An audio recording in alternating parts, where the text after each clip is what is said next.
Olá pessoal, boa noite a todos, um grande abraço. Estamos chegando e iniciando pela TV Sul mais uma edição do nosso TV Sul Esporte, nesta quarta-feira, 24 de julho de 2019. E juntos, mais uma vez, iremos rolando, batendo a bola das 18h30 até as 19 horas. Mais uma vez, obrigado aos nossos telespectadores que todas as noites nos dá o prazer da sua audiência e companhia. Tudo bem? Boa noite a todos vocês. Martinho, Pedro de Assis, tudo certo? Tudo bem? Boa noite. Tudo certo, tudo em Vima. João Augusto, boa noite a você, boa noite ao Sidney e principalmente boa noite aos nossos telespectadores, razão da gente estar aqui. E vamos nós, bater bola no esporte mais uma vez na sua TV Sul. Como disse o Martinho, nosso convidado hoje desta noite, um moço que tem história para contar no esporte do futebol gospelano, Sidney Ferreira. Sidney, boa noite, obrigado pela presença, seja bem-vindo. Boa noite, João, boa noite, Martim, boa noite a todos os telespectadores da TV Sul Esporte. É mais uma vez um prazer imenso estar aqui com vocês, falar um pouco de futebol, que a gente sempre está no meio, né? Ô Sidney, fala aí para os nossos telespectadores, pessoal que está de olho na tela. O Sidney começou na base. Onde você começou a praticar o esporte, o futebol? O futebol aqui em Guaxupé, a essência de tudo começou lá no Planalto, né? O meu pai, ele... Terezinho Martins. Gostava, hein? Amante... E gosta até hoje, né? Até hoje, amante do futebol. E desde muito pequeno eu acompanhando ele com o futebol, aquela coisa. Então dali já despertou a vontade de jogar futebol.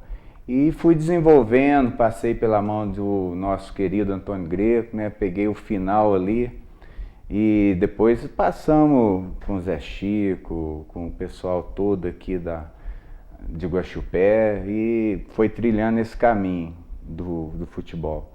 Aí eu tive uma experiência no 15 de Piracicaba que foi muito bom para ter realmente a noção do que é o futebol. Você trabalha a base, né? Porque o futebol profissional, se alguém almeja um dia o futebol profissional, você tem que ter a base, porque é aí que vem a diferença do amador com o profissional. Você trabalha os fundamentos do futebol. Ali eu pude ter uma noção do que seria. Você vê a competição de verdade, como é difícil ser um jogador de futebol. Além de todo mundo querer ser jogador de futebol no Brasil, você chega naquela peneirada ali e se você mostra alguma capacidade, eles te seguram um pouco. Você tem que ser melhor que os outros todos. Você tem que, toda hora, você tem que estar matando um leão. Então ali eu guardei muita coisa que eu vi como seria o caminho para ser um jogador de futebol. Tive na Pacense também, que foi outra experiência. Isso tudo... Na Pacense já como profissional? Não, é tudo ali no juvenil, na base, né? E depois dessas passagens, retornei a Guaxupé e foi onde que em 89 me ingressaram no campeonato da segunda divisão com a Esportiva. Aí foi onde que realmente eu profissionalizei, joguei o profissional e defendendo as coisas da nossa Sociedade Esportiva Guaxupé, que é um orgulho, né? Você ser da terra, você torcer para aquele time. Eu lembro quando eu era criança, ia ver jogo noturno, lembrar de tudo o futebol, e meu pai me levava no vestiário, você segurando a mão do pai e entra e vê aquele clima de vestiário, jogador profissional, aquela coisa, aí você fica encantado com o futebol. Aí a partir daquele momento que eu falei assim, puta, eu era um torcedor via esportivo e hoje eu vou representar as coisas da sociedade. É gratificante demais. Eu acho que jogar o futebol profissional e na tua cidade ser o prata da casa ali, representar, é emoção.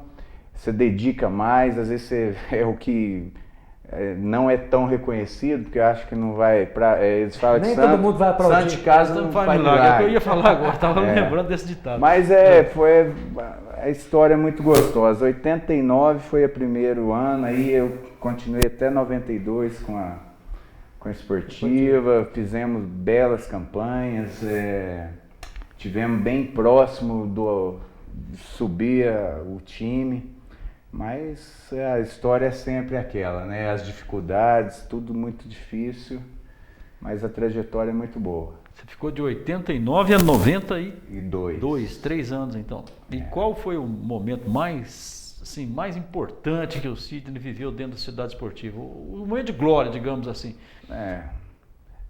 Em 92, 91, nós estivemos próximos, fomos fazer o jogo em Patos de Minas contra o Mamoré e nós tínhamos ganhado deles aqui 1-0, o gol do Roger.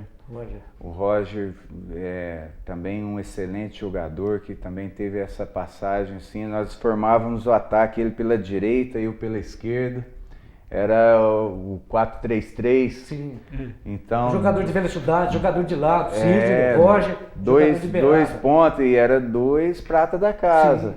E realmente ali a gente sentiu um momento que deslumbrou o acesso, todo mundo fechou, a torcida, a imprensa, sabe, a região, porque a esportiva não é, ela tem que estar viva porque a região também abraça a esportiva, né? Aquele momento foi muito bom. Aí nós fomos para Patos de Minas, a imprensa toda queria saber quem era essa Esportiva Guaxupé, que a gente estava uma vitória. Estava bombando. Estava uma vitória para a gente ficar por acesso. Ali foi um momento espetacular, isso dentro do profissional com a esportiva. E depois veio, posteriormente, a gente fez uma campanha, conseguimos o título, tudo aqui em 98. Que aí já foi um semi-profissional, os jogadores profissionais, e até naquele campeonato ele serviu de laboratório para formação do elenco para a segunda divisão mesmo de 98, que depois aquele time manteve muitos jogadores e depois disputamos também a segunda divisão. Esse 98 foi a Sociedade Esportiva Guaxupé foi campeão em Perdões, né, Cid? Foi em Perdões, foi uma... É a Copa Alterosa? A Copa TV Alterosa. Ela foi Record um tempo atrás, depois virou Alterosa. E em 98, aí o Martinho me perguntou daquele momento. Eu acho que o momento mesmo, assim, mesmo sendo o Campeonato Mineiro, mas foi um momento que aí sim, tudo que você passou... Os tombos que teve, as decepções, lesões que acontece, aquela coisa toda, cobrança, desacreditar em você, acreditar e tal. Aí veio a redenção. Acho que ali foi o ápice, porque a cidade, ela parou para ver se teve carreata em Guaxupé, João Augusto. Eu me lembro, na época, eu e o Barbosa, nós fizemos o jogo 98 lá em Perdões. Aí teve carreata aqui, teve queima de fogos no retorno, foi uma bela de uma festa. O presidente era o Jarbinho? Não, o presidente na época era o seu Zé Tavares. Zé Tavares, outro baluarte, né, Martinho? O Jarbinhas, ele entrou, naquele ano foi onde que ele começou a interessar pelo futebol, ele entrou como patrocinador, com a empresa dele, tudo, e ali... também foi crucial para a campanha, deu porque um gás financeiro, deu o suporte total, uma pessoa que ele entrou com a seriedade dele, com a paixão de fazer, quando você se propõe a fazer uma coisa, ele fez com todo empenho, não faltou nada. Aí depois, no campeonato, ele virou presidente, no Campeonato Mineiro. Aí depois ele veio a se tornar o presidente da Esportiva. Ô Sidney, essa passagem sua muito digna, brilhante, defendendo as cores do Alviverde, da Sociedade Esportiva Guaxupé, você até hoje dá trabalho ao Martinho, o homem dá trabalho, habilidade, vai pra cima, joga em mim que aqui eu resolvo. João, professor sempre dá aula, né? Quem sabe não esquece. O homem da canseira ainda até hoje. Vou andar de bicicleta. Tipo assim, um lateral, esse eu vou marcar o Sidney não é que não vai jogar menos. Você recorda o lateral que, esse conseguiu me marcar? Aí eu tenho que voltar na época da Sociedade Esportiva Guaxupé, lá de 89, 90, eu despontando na cidade, era um jovem, né, ali, e nos coletivos, nos treinamentos, eu tinha que passar pelo Ronaldinho. O Ronaldinho, nosso lateral, um jogador exemplar, ele era o melhor preparo físico, uma técnica, uma personalidade. É o famoso tuf-tuf. O Ronaldinho, ele sem dúvida alguma foi um dos laterais assim que aí ele até falava pra mim: ô garoto, para com essa correria e tal, mas eu queria o meu lugar ao sol, né? E não tinha como. Né? Pô, aí ia pra cima, e a qualidade dele, o senso de marcação, posição, fisicamente bem, e eu garoto também com aquela energia toda. Então ali foi onde que eu deparei com um marcador que... João, difícil. E a gente falando de esportivo, né? Logicamente, quem está em casa ouvindo a gente, pinta uma saudade, né? Diga para nós aí os jogadores que você lembra da sua época. Logicamente você não vai lembrar de todos, eu acredito que não, mas como você esteve dentro do grupo? Muita gente boa, né? O Silvinho, goleiro, que também envergou essa camisa por muito tempo. E até hoje jogando futebol, até hoje jogando bem ainda. O Eusébio, eu vim jogar com ele mais na frente. Nessa época o Eusébio estava em outros clubes, né? Mas o Careca, a Mauri, Ademar Ferinha, Ivo Calderon, sabe?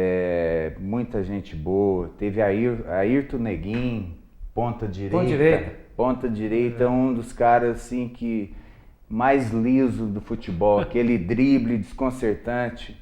Ele era tão bom que ele jogava assim por música, sabe? A torcida vibrava com os lances dele, e ele, às vezes, ele teve uma época, em uma situação de jogo, ele fez uma jogada pela direita, atacando pro pavilhão, e ficava aquela turma no cantinho ali, né? Mas enchia, porque já sabia que ali ele fazia a festa. Ele foi na jogada, mas deitou o marcador 1, deitou 2, ergueu a cabeça, todo mundo esperando a bola lá para ele cruzar e finalizar a jogada. Ele não contentou, o cara levantou e driblou de novo. Ele era tipo aquele jogador assim, entre aspas, irresponsável, né? Porque o treinador ficava louco: pelo amor de Deus, não faz isso, você tem que finalizar a jogada. Mas sempre muito difícil segurar ele. Então, o Reinaldo, um back central, zagueiro, excelente jogador, excelente pessoa, muito bom. E ele teve uma lesão no nariz, né? Lá em Três Corações, uma partida também que... chocou com o alambrado, né? Foi. Lá, o final do campo, lá tem estacionamento, a mureta, ela é muito próxima da linha de fundo. Três Corações, o campo é pequeno. Pequenininho, Elias Ardex. Como disse o Cid, a muretinha do alambrado é muito muito próxima dela. Ela é pra dentro. E ele foi na cobertura do lateral, e foi um lance assim que o ponta deixou o lateral, ele foi na cobertura e os dois caíram e foram ele infelizmente machucou, foi feio. Ô Cid, você vai continuar conosco aí no segundo bloco. Vamos ao intervalo, já voltamos.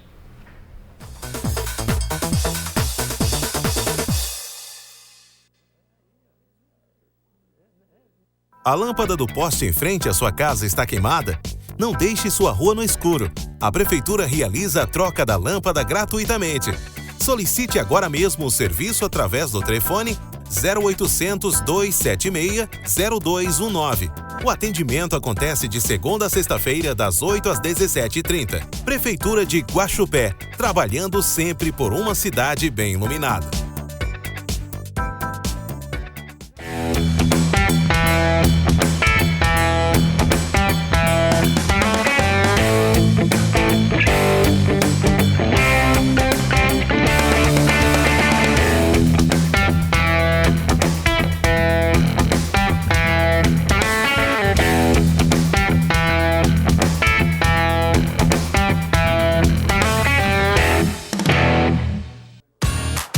A Conexão e a Direta agora são uma só empresa. Reunimos o melhor de cada uma para oferecer a maior cobertura da região com tecnologia fibra ótica e a mais completa combinação de serviços. Esse é o nosso propósito para tornar a realidade ainda mais tecnológica, acessível e evoluída. E você faz parte dela, pois a mudança é o único caminho para a evolução. E a inovação faz parte de nós. Prepare-se, o novo está apenas começando. Conexão. Conecte-se com agora.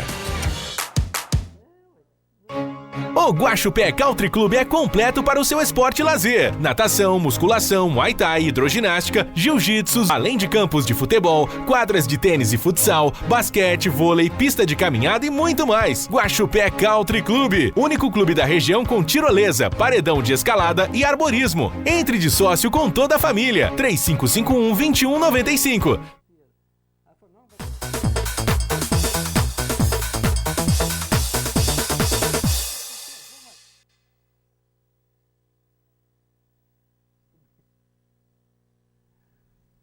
Estamos de volta com o TV Sul Esportes nesta quarta-feira, 24 de julho de 2019. Continuando aí o bate-papo fantástico aqui com o ex-jogador da Sociedade Esportiva Guaxupé, o Sidney. Sidney, você jogou também aí com Lélio Borges? Lélio Borges foi quem me lançou na Sociedade Esportiva Guaxupé. Praticamente ele foi uma pessoa que sempre me deu a oportunidade, via o potencial de futebol e até poderia ter saído de Guaxupé para seguir, para fechar um contrato no Espírito Santo com ele também. E na época outros jogadores do time se deram bem, até o Eusébio, nessa época, ele teve lá, foi onde ele foi artilheiro da 2ª divisão do Capixaba. E o Lélio Borges que levou ele. Com o Lélio Borges lá, ele jogou esse campeonato, se destacou e depois disso ele conseguiu fechar um contrato melhor na 1ª divisão, onde disputou campeonato brasileiro e tudo mais. Você, desses treinadores que você trabalhou, você tem esse me ajudou muito, esse foi legal comigo, enfim, esse foi o cara. Você aponta um? O treinador, ele sempre, todos têm alguma coisa a te oferecer. Tem uma forma de trabalho. Então, você aprende com todos. Eu tive o Pascoal, ele, agora está fugindo o nome dele, o primeiro nome. Ele teve aqui e eu sou o canhoto nato, né? E ele trabalhou muito a minha perna direita. Então, aí é a diferença. O jogador profissional, ele tem que ter aquela condição de finalizar, de fazer um passe, receber, chutar. E tem que dominar com as duas, né? Então, nesse treinamento, eu jogava a bola para ele e ele já rolava para a direita. Já gritava, mais que a direita. Ele não precisava nem gritar, né? Professor, você tem que obedecer, né? Mas essa situação que está dizendo o Sidney, Martim, o Ronaldão, zagueiro que esteve aqui, nesse jogo amistoso do São Paulo, o Ronaldão Tele Santana, na época, o nosso saudoso Tele Santana, na minha opinião, um dos melhores treinadores que teve no futebol brasileiro, talvez até do mundo. Ronaldão era difícil, Martim. O Tele Santana amarrava tipo um elástico, uma dessas bolinhas pequenininhas, tipo bolinha de tênis, e jogava e fica batendo a bolinha com o pé direito, com o pé esquerdo, entendeu? O Ronaldão, ele era duro, passou a ser mais técnico, passou a aprimorar mais a parte técnica, que o Sidney está falando. O treinador, ele vê, ele tem aí, eu vou buscar algum recurso, alguma qualidade na perna direita dele que sai. Ô Sidney, você também jogou do outro lado do mundo, né? Conta pra nós um pouquinho dessa história, como é que foi a tua passagem lá pelo Japão e o que sobrou de experiência do Japão. O Japão me deixou até hoje muita lembrança gostosa, um ensinamento de uma outra cultura, a disciplina do povo japonês, essa visão deles da organização de tudo. E eu, quando fui para o Japão, em 2004, fui com a minha família, minha esposa, até deixar um abraço para ela, Cristiane, minha companheira. Grande abraço aí, Cristiane. Então, nesse que cheguei em 2004, eu fui para trabalhar, já estava com uma idade acima para o futebol profissional e já estava com família, porque o jogador é um aventureiro, né? A carreira é curta, né, Cid? É curta, você tem que ter... Se não der certo logo... Você tem que estar na hora certa, no lugar certo, você tem que ter um empresário bom, você tem que ter um representante, uma pessoa que vai articular a tua carreira. E lá no Japão eu fui a trabalho, trabalhar na empresa, tudo, mas finais de semana a gente tem que ter a válvula de escape, né? Todo mundo tem que ter a válvula de escape. E eu fui atrás do futebol e consegui jogar com 2 times japoneses. Era só eu e um alemão no time, o resto só japonês. Quais cidades do Japão, Cid, que você teve? Eu morei em Toyohashi. Toyohashi, ela fica a 300 quilômetros de Tóquio, a capital, mas bem próximo a Nagoya, Hamamatsu, que a gente sempre ouve falar quando tem a competição de vôlei, sempre fala, né, o Mundial de Vôlei.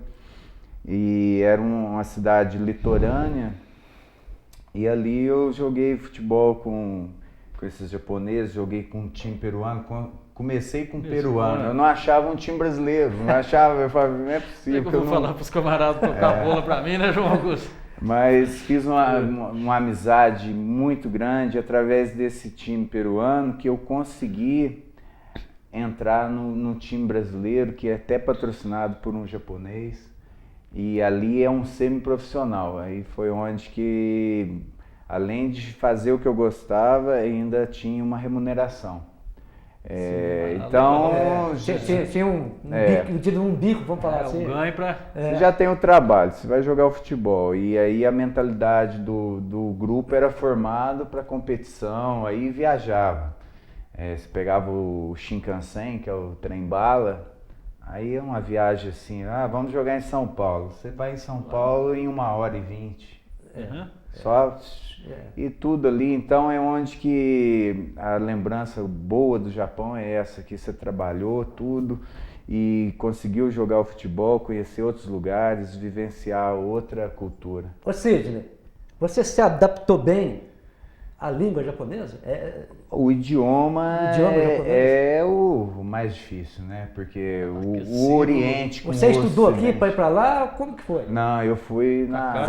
Já foi? Vamos coragem. O Dornel também passou por essa experiência. O Dornel estava lá. Tava lá na época? Na mesma cidade, até outro amigo que é um irmão, que também deixou um abraço para ele. É um cara que me incentivou aí, falou, pode vir. E quando eu cheguei, ele me abraçou, me deu as coordenadas. E bati a bolinha dele lá também, a gente jogamos junto, assim. E uma experiência em tanto. Todo lugar que você vai, que a experiência é boa, deixa saudade e aquele gostinho de quero mais, né?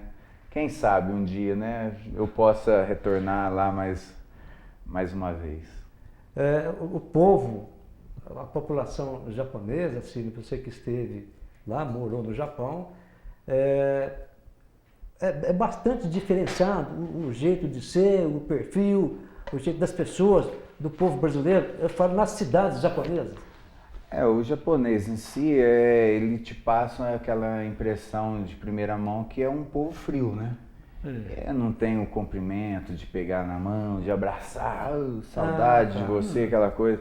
É o jeito deles, até tem as razões para ser assim, né? Passaram por guerra, aliás, sofreram demais na Segunda Guerra. Eu acho que uma das causas é essa, o sofrimento, tudo que a gente ganha na vida com sacrifício se dá mais valor. Exatamente. Então, o povo japonês é um povo que eles toda hora tem um problema, é o terremoto, é a guerra que teve, essas coisinhas estão tudo, né? Toda hora tem que estar. Então, eles se ressurgiram, se organizaram, então é diferente, você pega uma criança que ele já está vindo sendo moldado desde a escola, aquele exemplo que a gente viu os caras pegando o lixo, recolhendo, isso aí não é só um ou outro que faz, é a comunidade inteira, né? Então é o que a gente aprende para a nossa sociedade também, a gente tem que olhar isso e tentar imitar, porque não é feio. Você imitar a coisa certa é bonito. Você copiar de alguém inteligente, a gente fica inteligente também. É humildade para aprender, né, Sim, João Augusto? claro, Faz parte do crescimento da gente. Martim, vamos aproveitar o Sidney que está conosco essa noite. Vamos aí detalhar alguma coisa do que aconteceu na noite de ontem. Vamos lá, João Augusto, vamos ao resumo, né? Um resumo pelo Campeonato Brasileiro da Série B, rodada cheia.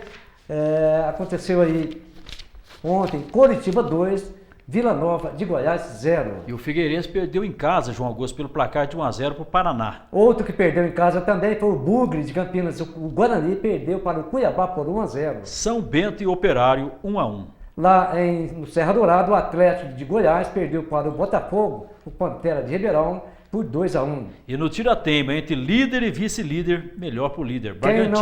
Martim, quem não se encontrou bem também foi o América Mineiro, um desastroso empate em 0-0 com o Oeste.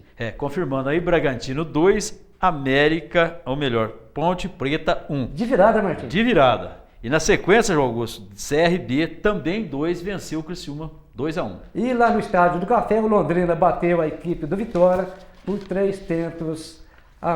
Martim, brasileiro da Série A, os jogos acontecem agora sábado e domingo, final de semana, né? Mas tem alguma coisa complicada pro lado do Vasco da Gama. João Augusto, está acontecendo com o Vasco da Gama, aí os torcedores do Vasco. Hoje o Vasco recebeu a notificação judicial em que o senhor Evandro Ferreira, ele é proprietário do CT, onde o Vasco faz os treinamentos. Faz 3 meses que o Vasco não paga, já tem uma dívida de R$660 mil e foi parar na justiça.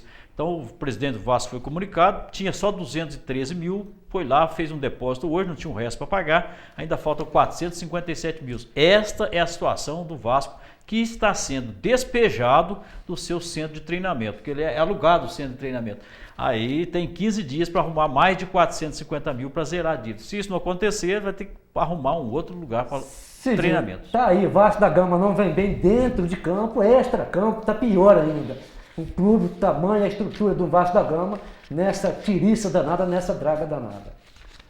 O Luxemburgo chegou lá e está trabalhando porque essas situações todas que acontecem da parte de diretoria.